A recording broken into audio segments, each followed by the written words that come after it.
So, mga kababayan, Ram Sir, this is Gam, the Filipino channel lang niyo pong lingkod. So today is December 8, 2025 at tayo ngayon nagpupunta dyan sa may GSIS Avenue sa may Sangandaan, Project 8, Quezon City, at dadalhin ko natin yan sa may Our Lady of Abandon Parish sa may Santa Ana, Calderon Street, Barangay 885, Santa Ana, Manila po yan. Okay, so magbabalik po tayo mamayang konti po pag nakuha na po natin sila. Disclaimer lamang po, ang content po natin ay kalsada at hindi ang passenger. Kaya naman, sakasakali man po na may marinig kayo, mga pangalan ng lugar, pangalan ng tao, pangalan ng organization, so government or private, ganyan, ay wala pong kinalaman ng channel na ito at wala pong pinapatungkulan.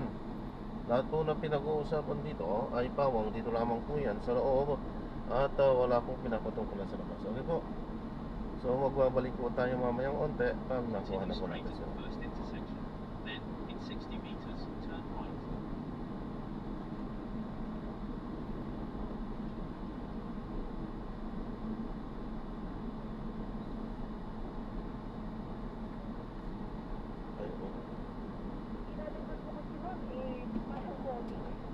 Parang coding yung idadagdag na regulation sa trackpad. Ito na po mga kapatid, yung sinasabi natin 24 hours po sa trackpad. Meron pang regulation trackpad. 5 a.m. to 8 p.m., 5 p.m. to 8 p.m. Hindi kasama ang lingguan holiday. Sa ilang mga people. Kaya, itong mga may regulated trackpad, pang Mary, mabilis yung dali ng traffic dito. At kailangan nyo talaga daanan, Marcos Highway, Ortigas Extension. Yung dalawang yan pa rin. Alam mo na mababalgado kayo kapag hindi nyo sinigyan ng mga truck na kuha.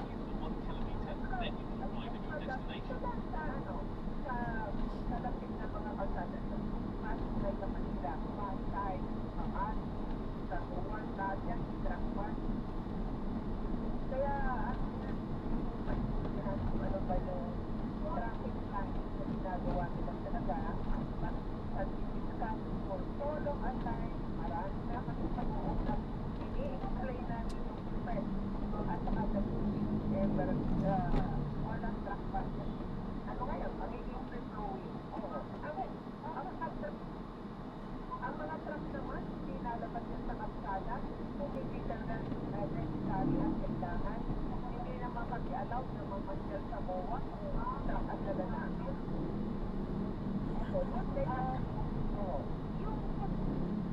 Nagkaroon po ba ng dialogue sa etong city government sa inyong mga tawag mo nila ipina-implement actions of dry run para makuha man lang yung site ninyo? Kasi bago mo sana magkaroon ng ganito kasi ng siya, di ba dapat pinakausap ng lahat ng mga stakeholders? Ito dapat yan ang pinaka-model at idea. Pero alam mo naman dito sa ating Pilipinas, nag-implement as they want. So, hindi wala walang ganun. Hindi po kayo pinatawag. Wala pong pag-uusap na nangyari. Wala.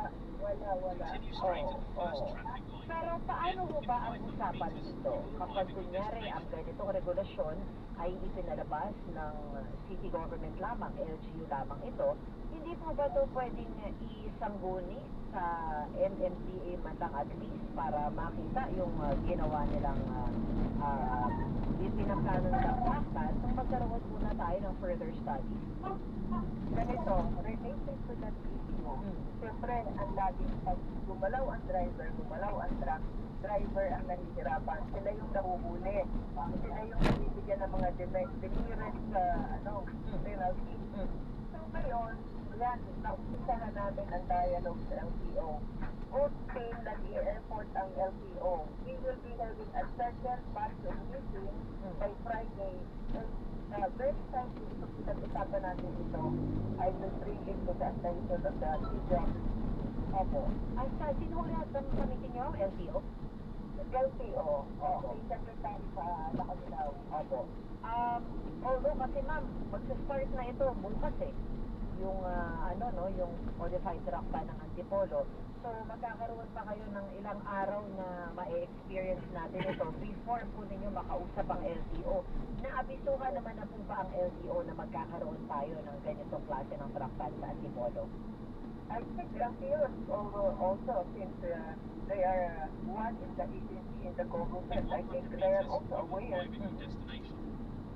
Oo. So, maganda na rin po, no, na meron tayong 4 na araw na tatakbo itong modified trunk plan para pagpasok po ng inyong meeting with the CWG, meron na kayong experience na talagang nangyari. Oo. At saka matatansya na nila what happens from tomorrow until Friday, until Thursday, para makita nila ang spread. Opo. Ma'am, itong magpapasko po, no? At alam naman po natin na mas busy kahit pa paano yung season ng Kapaskuhan. Ano po yung nagiging pagbabago dun sa Christmas season pagdating po sa usapin ng isagalaw po ng mga truck natin on holiday season? Meron po bang parang more volume o trabaho yan? Yes. The volume is lalo na ngayon doon sa truck pa na yan. Lalo yung mga kargamentong galing sa port. Ngayon, expectedly, ang volume natin more of paper cargo. Ano ba yun? Prutas, gulay, karne, at iba pa, no? Isda. So ngayon, because ang volume na dumadating malaki, medyo may kahirapang maglabas dahil nagbago-bago sila ng polisiya dyan sa loob ng mga port na dati naman nakakapaglabas kami within a day na sa containerized reefer. Ngayon, inaabot na kami ng 3 araw Kaya yung turnaround ng mga truck, mabagal. Kaya tuloy yung paglabas ng mga kargamento, mabagal din. Kaya yung mga inilalabas na kargamento, nag-i-incur ng malaking expenses like for storage and electrical charges. So, yan. Dito na tayo. Ang problema, wala pa sila. Hindi nagre-reply. Hindi ko alam kung darating. Kaso magbabalik po tayo mamaya dito pag nakuha na po natin sila. Siyempre, kami nasa ground. Pero marami pa namang avenues for discussion, especially dito sa truck plan natin na gagawin sa Antipolo, ma'am. Pagkatapos po ng Biyernes, Ma'am Mary, baka pwede po kaming mangumusta sa inyo sa naging usapan po ninyo, ha? Pagkali saan, alam mo sa Pilipinas ka po. Kasi siguro yung industriya sa Pilipinas na mahaba ang papel na. Oo, tama po yan. Pag naputo ng PC na yan, ay iinit talaga at maghahalo ang mga balat sa tinaluban. Salamat sa panahon, Ma'am Mary. Merry Christmas po. Kumusta po kami ulit next time?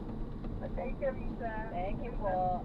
Walang magawa ang ating Truckers Association of the Philippines, kundi tawa na lang muna yan and bear with it. Pero asahan natin may magiging magandang pangyayari sa kanilang usapan o CWG ng LTO. Alas 10 na umaga, kabayan kasama si Danny Buenapez. Susunod na, nakasama niyo po rin Kalaso sa programang Balidapatan. We'll see you tomorrow, kompleto na! Bukas, God bless, ingat, enjoy the rest of your Monday.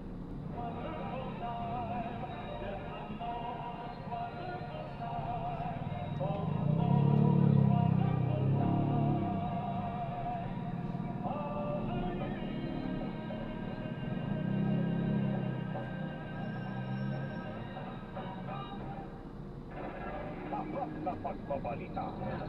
Diretsahang talakayan. Balita Patan. Balita Patan sa DCMM.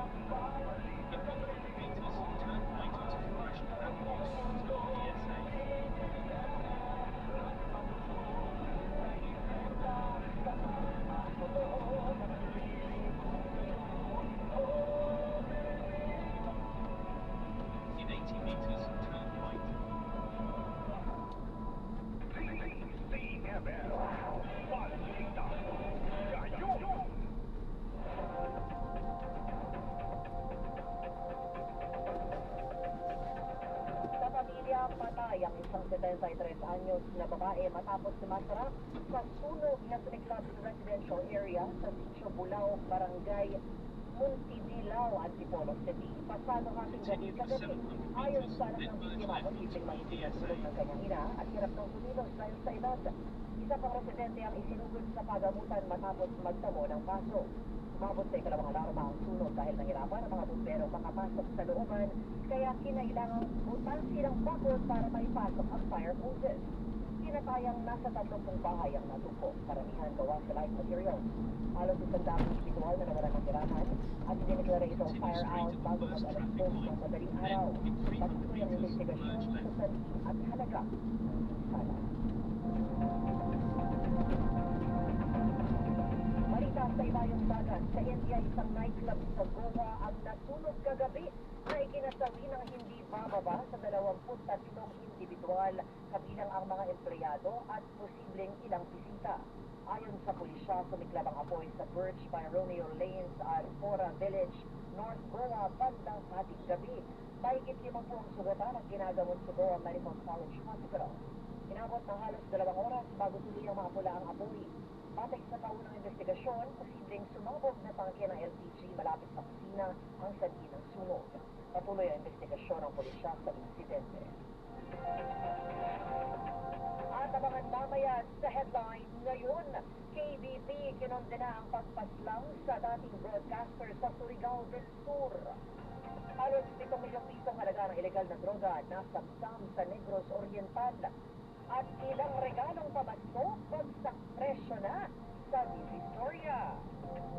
At yan ang mga balitang kumpirmadong sigurado. Basta't may nangyari, nakareport agad sa DZMM at sa YouTube at Facebook. Ako po, Jenny Ganado. CMM Balita ngayon.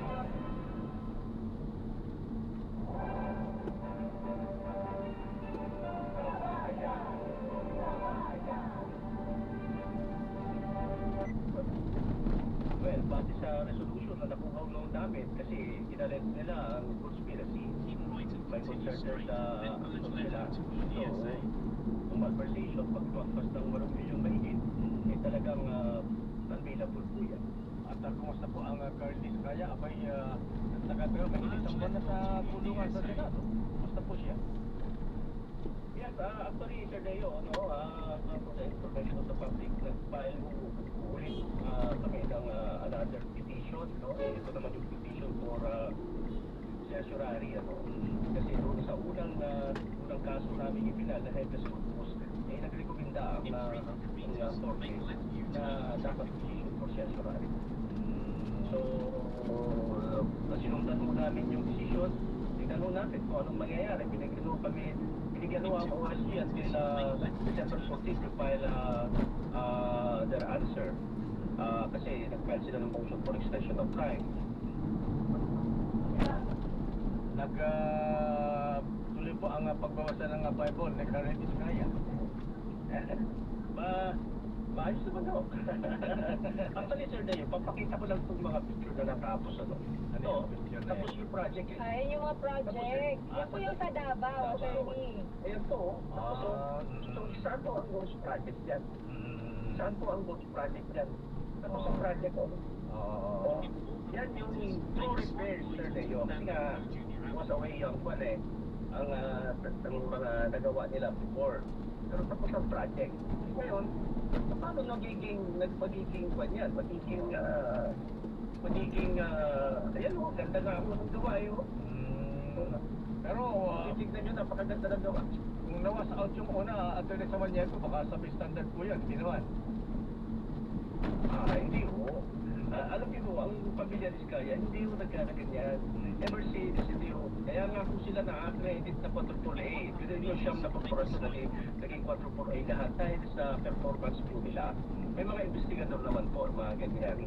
So, nagtataka kami, base sa isinimiti ng DPWH, yung mga public respondents, bakit ipinail pa nila ang ban? Dapat nag-verify ulit sila. So, ito'y prematurely filed, Sir Deo, at wala pang POA eh. Wala na pang POA report. Wala pang final report ang POA kung disallowed o hindi. Okay, attorney. So, hintayin natin kung anong mangyayari. Ayan na. Ayan lang mukhang isa sa maunahing ikukulong ang inyong kliyente. Anong masabi Baka niyo? nasa Senado pa rin pala siya hanggang ngayon, attorney. Alam niyo, Sir Deo, nire-respeto natin ang gobyerno, yung mga investigating agency.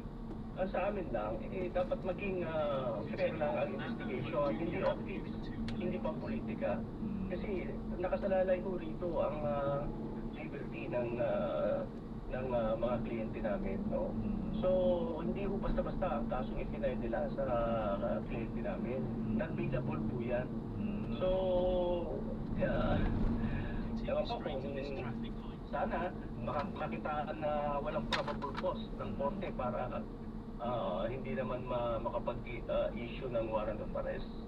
Ito po, tinatanong ni Commissioner Beda Epres, ayan Pats Arbas at Nelson Diao, kailan ka daw magpapainom?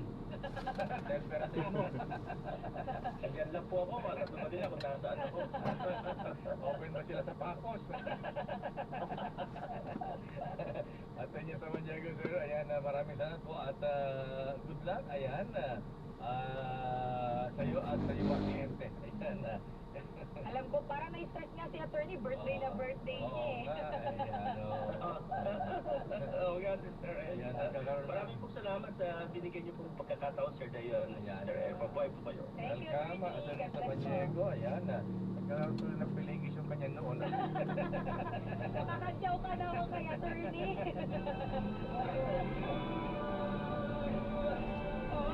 Kuya nga Kenneth ko, Attorney Orlando D, happy birthday! Sabay-sabay pa lang ni Attorney Jung Samandiego.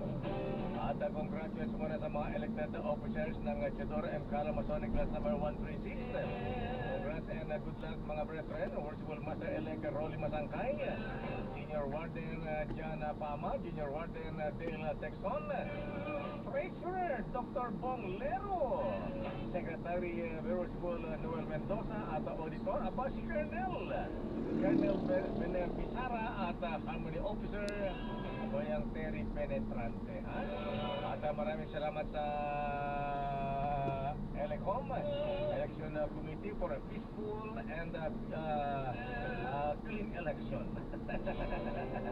Chairman Kuyang Rio Gatasilo at Venerable Boy Lopez at Jay Agbanlog. Maraming salamat. At yan ang kabuuan natin pala tuntunang bilis na oras. Kuyang Robin Go, ayan, Mapila. Ako po si Dea Macarma. Sister Alcoalin, happy to stay safe, God bless.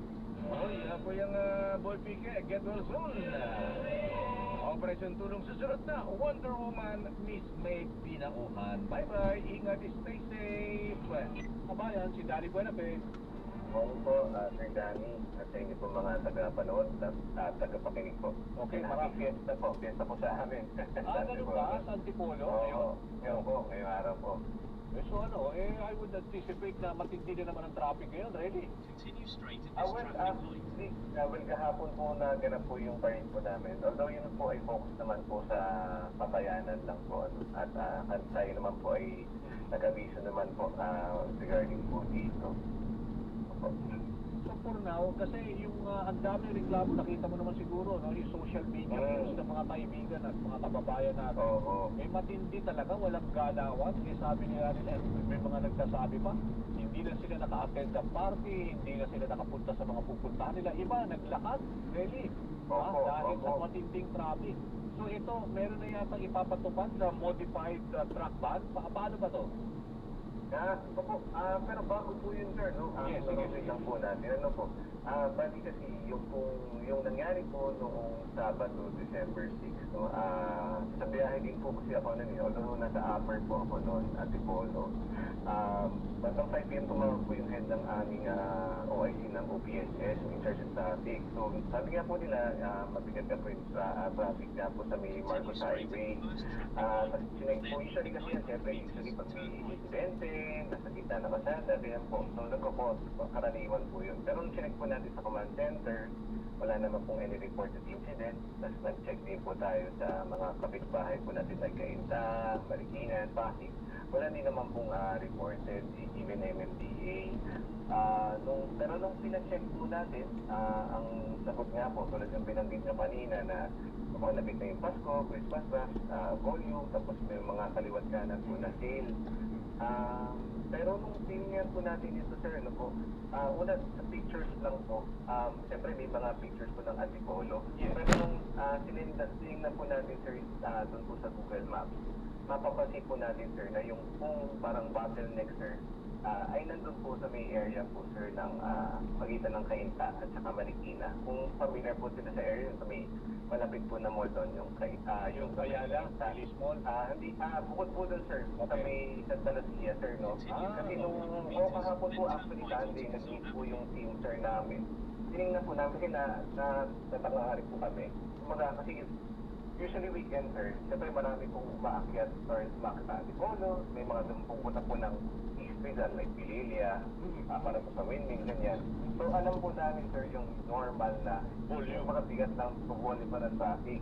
Pero unusual nga po, sir, yung nangyari nitong last weekend. Tapos nung chinek nga po namin, ito po, sir, sa nakita po namin. So, one, walo po actually ito po volume, sabi ni MMDA, yung mga kaliwat kanan na sale. So meron pong sale that time ang Santa Lucia Mall. Tapos, may nakita po, sir, tayo doon, nag-implement po ng APWH yung kanilang anti-truck overloading mobile enforcement o yung ATOME. So, sinusukat po nila, sir, yung mga dumadaang truck. So, nag-cause po siya, sir, ng pila.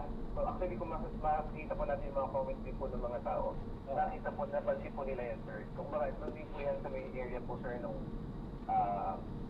Marikina Station ng LRT. Doon po sila, sir, naka-station.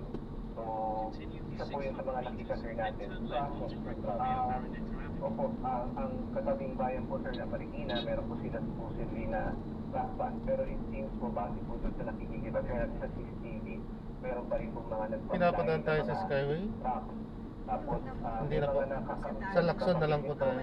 Na yung parang sa kapulangan, sir, ng mga MMDA enforcers doon sa Bay Area. Plus, yun na rin po, sir, yung sinasabi niyo, sir, kanina, naglalakad na po yung mga tao. Sa nakikita, sir, natin yung ang LRT ay hanggang, ang last trip po nila ay hanggang 9:30 lang. Yun po. Plus, ito na, sir, yung mga obstruction, yung mga nag-counterflow, yung mga pasaway sa kalsada. So, kumbaga, gawing-gawing, sir, no? So, kumbaga, at ito po, lahat ng ito, mula from that intersection, umabot na ho hanggang sa may, ano po, sa may amin, sa may Antipolo.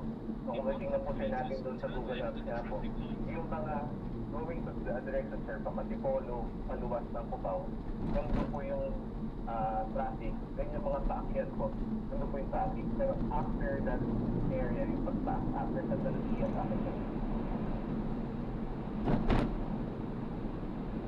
green na rin po siya. So, kumbaga, makikita po, sir, natin na, kumbaga, nandun na po talaga yung pinakang head or bottleneck. Yes, sir, po. Pero ang reklamo na nakikita ko rin, medyo yung U-turn stop daw sa area na yun, yung critical na yun, napakalawak daw, na parang ang laki ng kinakain, natitira o dalawang lane na lang doon sa kabila, na northbound, at saka yung papunta nga doon sa Sumulong Highway. Masyadong malawak yung U-turn. Hindi nyo ba kinoconsider na somehow makipag-uusap sa MMDA how to fix that? At wala ba mga road project, may mga road projects na biyata doon sa mga wall area, walling? Opo. Yun, sir, sorry, sir, nagsinaho namin kasi AOR, area of responsibility ng area ng gitna na po. Pero, isa po yan, sir, sa mga nakita po, sir, natin na kailangan po natin palakasin. So, meron naman po kaming coordination sa MMDA, mga sa DLU. Pero nakita po namin na sa panahon po ngayon talaga na may Christmas rush, na mas papalakasin po, sir, yung pakikipag-ugnayan, sir, sa kanila. Actually, kagabi, sir, nung nakita nga po nila, kasi nag-post po yung mayor po, sir, namin regarding po dito, kasi nga, pinacheck talaga niya sa amin.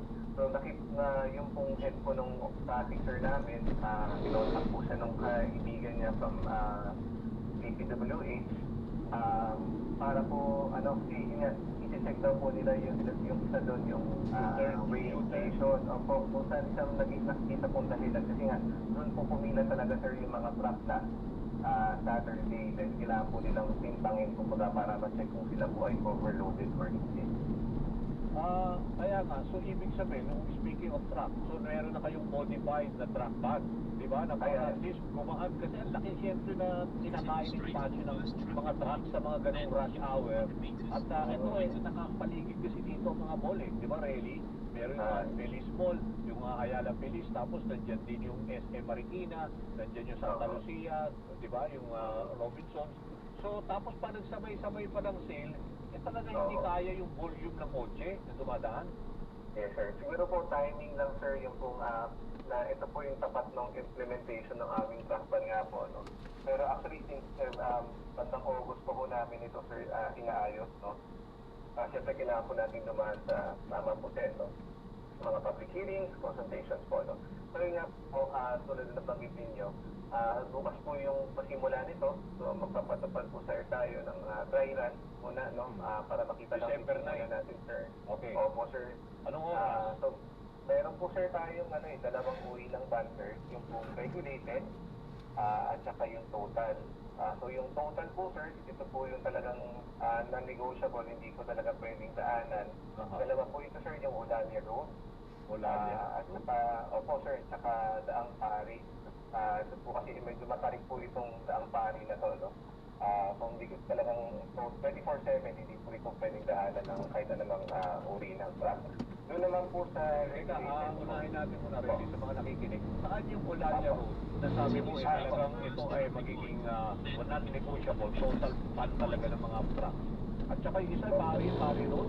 Saan yun? Daang Pari po, Daang Pari. Bali yung Olalia Road po, sir. Ito po yung pamtungulong highway. Ito po yung parang access road, sir, natin pababa po sa may Cogio.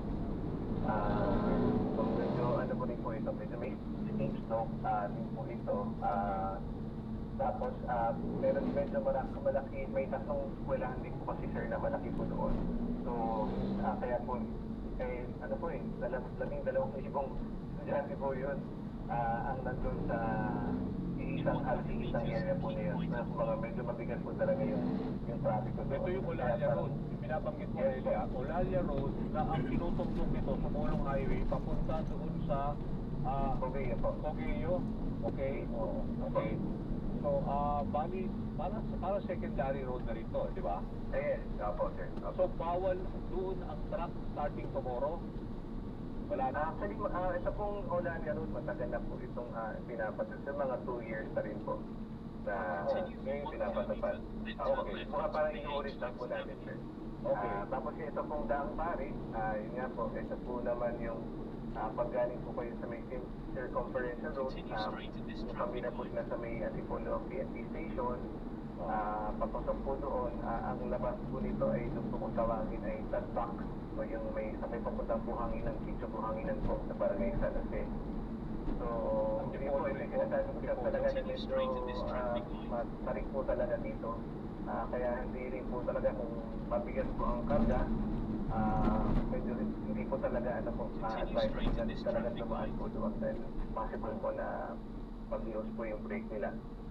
Okay, so yung ano naman yung mga regulated, ito ba yung may papatupad na tomorrow? Opo. Bali, ito po yung mga regulated naman po. Ang oras po nito mula alas 5 ng umaga hanggang alas 8 ng umaga. So, mas maiksi po ito doon sa pinapatupad sa NCR, ano po. Okay. Mula alas 5 ng hapon hanggang alas 8 po ng gabi. Okay. Ang isang dapat po ito po kasi base po sa pag-aaral po naman, ito po yung rush hour din po sa city.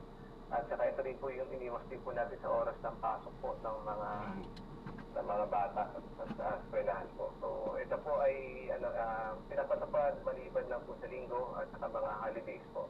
Pero kaya nga, so anong binabaybay nung 5 a.m. to 8 a.m. na modified truck ban? Saan? From where? What point to what point?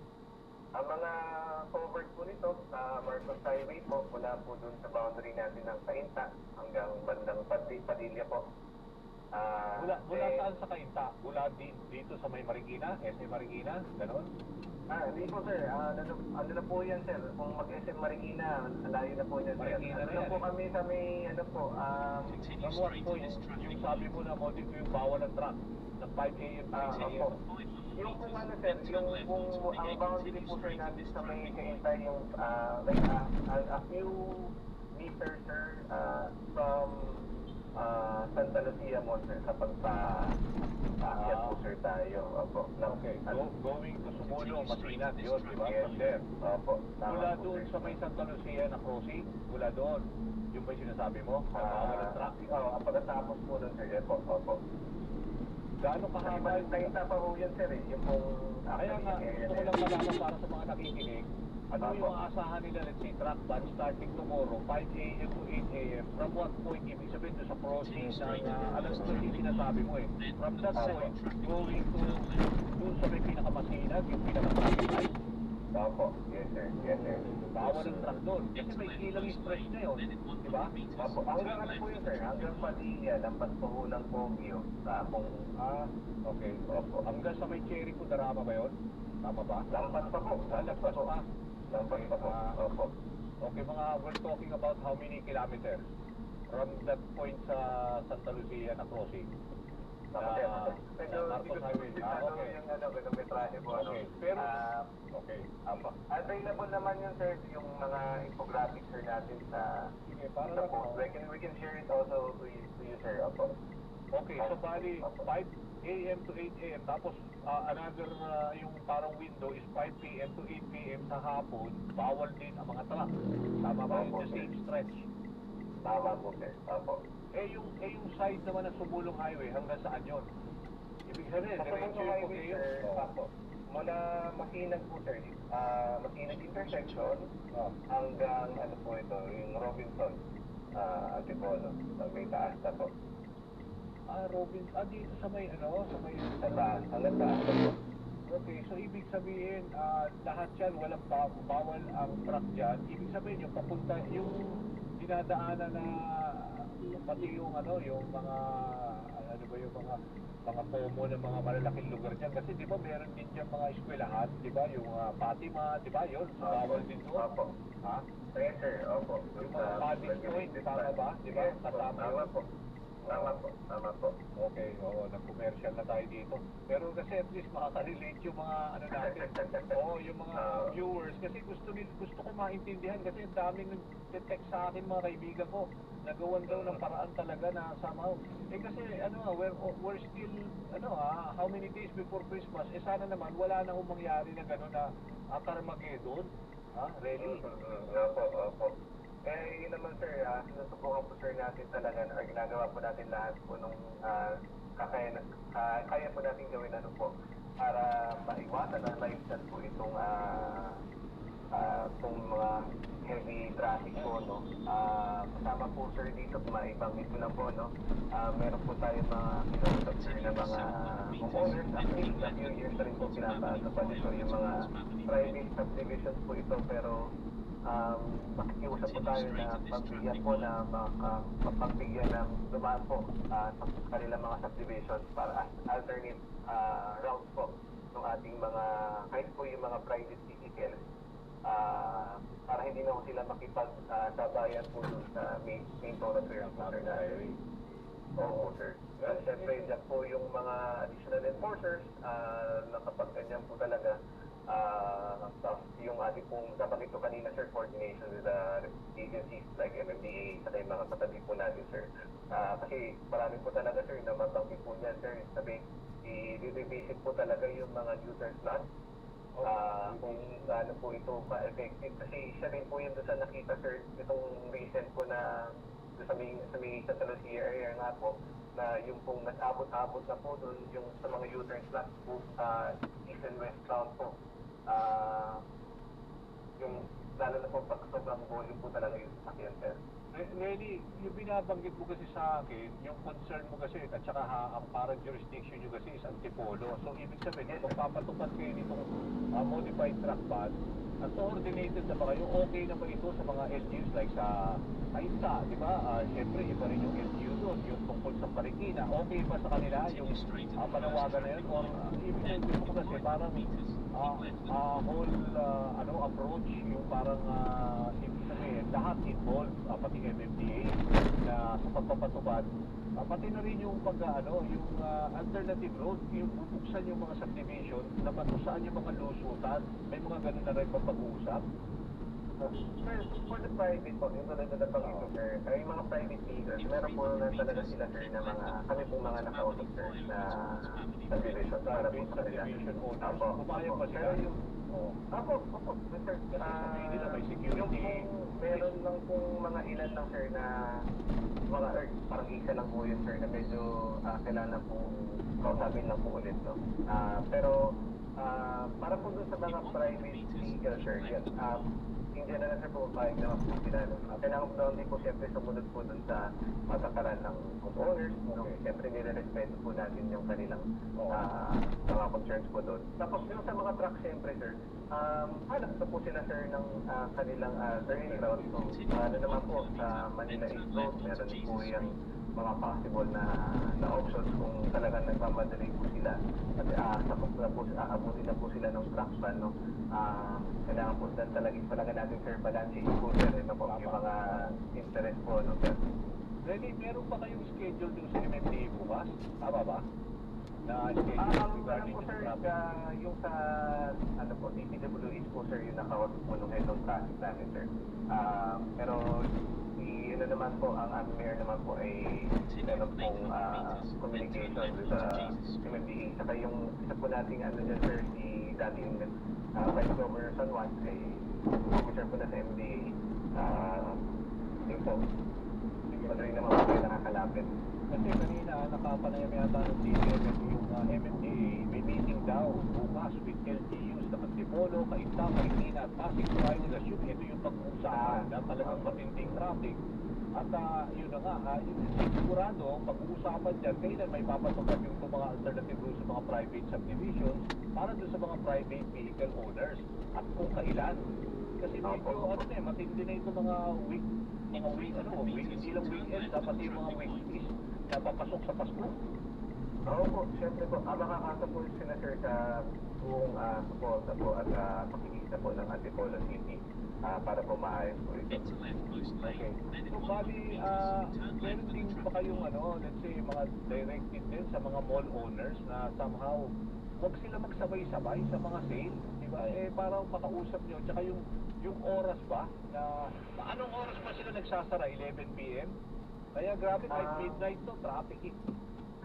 Iba-iba, sir, minsan po 9, meron po mga 10, pero sa Antipolo naman po kasi, sir, meron may several malls po kami, pero halos magkakalayo naman po, kumbaga hindi naman po ito, sir, yung parang pag nagsabay-sabay, ano po, if we have sa lower po, meron po kami sa upper, pero yung mga katabi naman po, medyo may certain distance naman po na, ano po, O sige, basta naka-standby kami malaman namin kasi ano na ngayon, December 8, so how many days? 17 days na lang before Christmas, pero I hope na mag-improve. Kawawa yung mga kababayan natin lahat, yung galing Antipolo, galing ng Pogueo, at least masundan natin yung binabaybay nila, lalo na itong mga sumulong highway, grabe din. Opo. Ay, sir, mapagdit ko lang dito. Isa po pala dun sa mga ilalagi, sir, or i-coordinate po, sir, natin na yung kung possible na pag-extend po ng operation ng LRT2 para po, kasi di ba, 9:30 lang ako di ba? Pero sana, magmagigit po. Kung ano naman po, sir, yung medyo katanggap-tanggap po, sir, sa kanila, no? Para lang po, kasi ang isa po talagang solusyon sa transit, sir, transit talaga, sir, opo. So, at least nababawasan po yung mga, sasakyan talaga sa kalsada. That's a good point. Kasi kung ang 9:30 lang, talagang nagsisimula pa lang ang ano yan di ba? Mga pag-alis sa mga mall Anyway, maraming salamat really, at makikibalita kami. Thank you. Opo, Sir Danny. Okay. Salamat din po. Salamat. Yan ho si Rene Bernardo, Head ng Public Information Office ng Antipolo City. Okay, sa oras natin, 10:31 in the morning. Ang oras ay hatid sa inyo ng Flemex for Kids. Mommies, agapan agad upo at lemang nakabara. Pambatang lagundi, Flemex. Okay, ano ba to? Meron pa tayo ipapasok na report? Okay. Pasintabi raw sa mga kumakain. Susunod nating, diretso na ba tayo? Okay na tayo? Okay, diretso na raw tayo. Kala ko magko-commercial na. Okay, ito. Kasi kung susunod nating makakausap, ito naman may kaugnayan dito sa problema naman sa kanilang lugar, subdivision dyan. sa Barangay San Carlos, Paniqui, Tarlac. Eto may mga poultry business na apektuhan yung mga residente roon at masangsang daw ang amoy at yun daw, nagkakasakit ang ilang mga residente. Anyway, makakausap natin ang isang residente ng Barangay San Carlos, Paniqui, Tarlac, si Ayeza Belarmino. Tama ba? Ayeza Belarmino. At isa pang residente. Pero unahin natin muna si Ayeza Belarmino. Ayeza, good morning sa programang Kabayan, si Danny Buenape.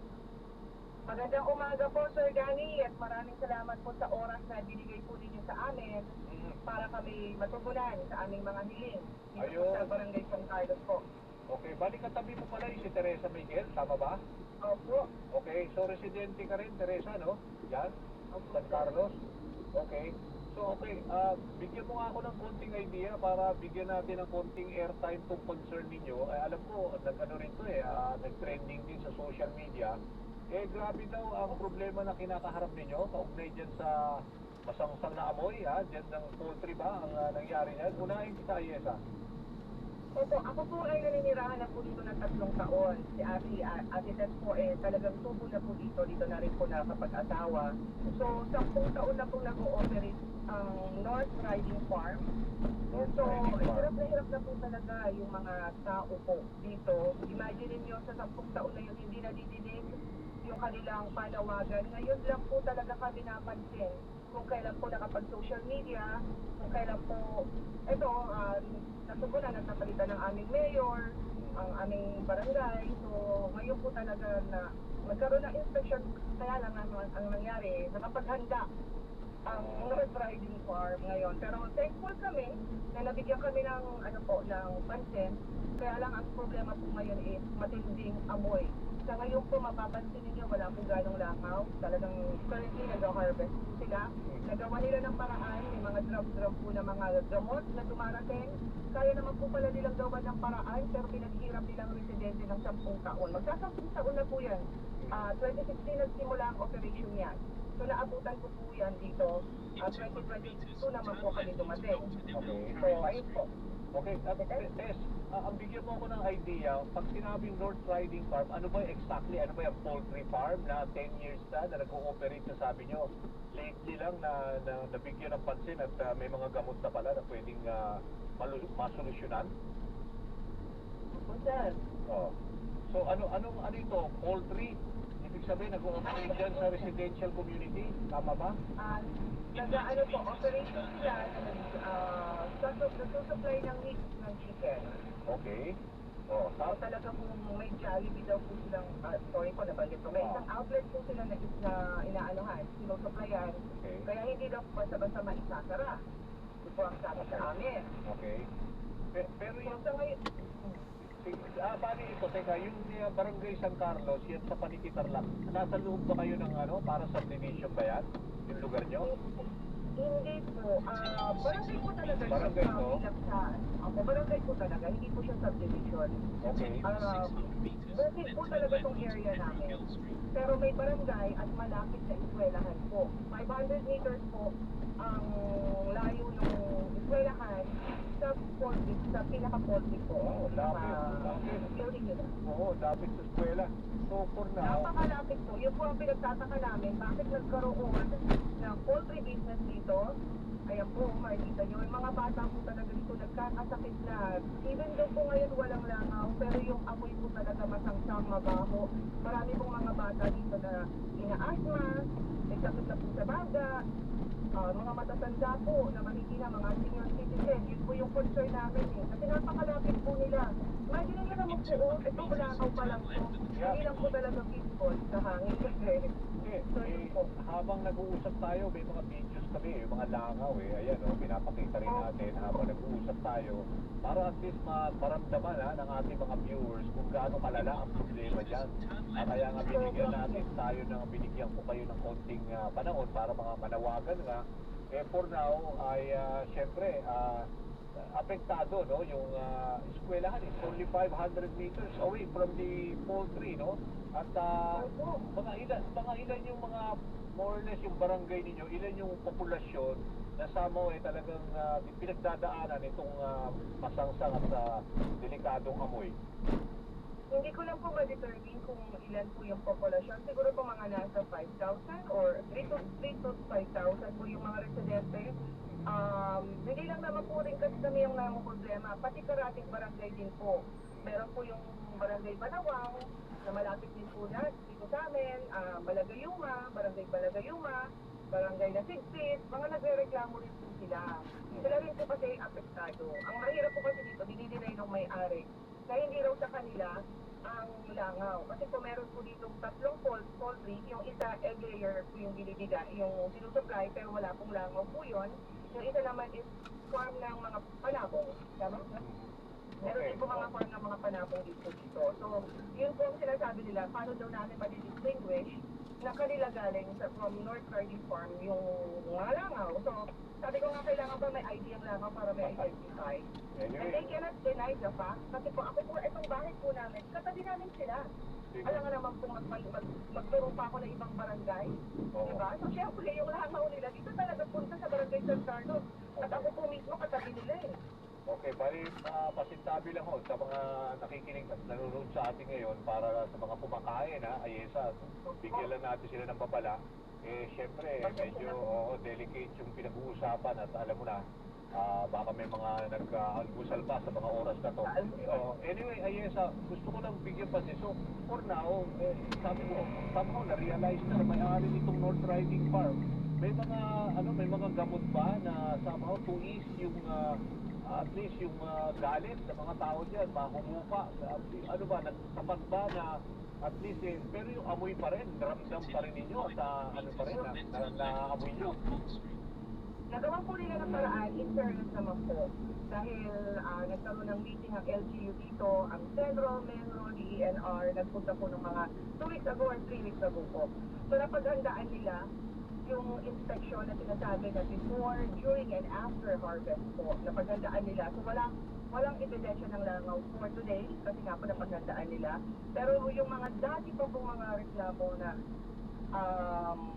10 years na po talaga na reklamo, yung ganun po talaga akutin. Every 45 days or 50 days, nararanasan ng mga tao po talaga yan. Bali, ayesa, meron naman malapit na ospital dyan na somehow para dun sa mga nagkakasakit, nako-confine. Malayo po. Malayo pa po ang bayan dito. Napakalayo pa po. Nasa dulo na po kami halos ng Paliging. Papunta na po ito ng Paliging. So, napakalayo po. Okay. So, bali, kasi kung kung mapipinpoint niyo talaga related yung sakit na yan dyan sa mga yun nga, nasisingot o naamoy ninyo na mapasangsak na amoy, pwede rin kayo mag-demand sa inyong LGU dyan na somehow sagutin naman yung medical expense ng inyong mga residente. Ngayon nga po, sa ginagawan po nila ng paraan, napansin na po kami ng aming mayor, very thankful po kami, napansin kami. Ang gusto po namin ngayon is transparency na rin po. About po naman sa mga gamot, alam niyo naman po mga Pilipino, hindi naman po agad-agad nagpapacheck up yan. Hanggang kaya po home remedy yan, gagawa ng paraan. Saka, alam niyo naman po, mahirap po ang mga tao dito, mga magsasaka po. So, hindi po sila ganun na well-informed na may mga ganong option din pala. So, dito pa lang po sila, mag-eye opener po kami. Ako po mismo ang kanilang boses na talagang tutulong po. Para po mag-address ng edukasyon, mabigyan sila ng idea kung paano natin lalabanan ang pagiging nila sa langaw.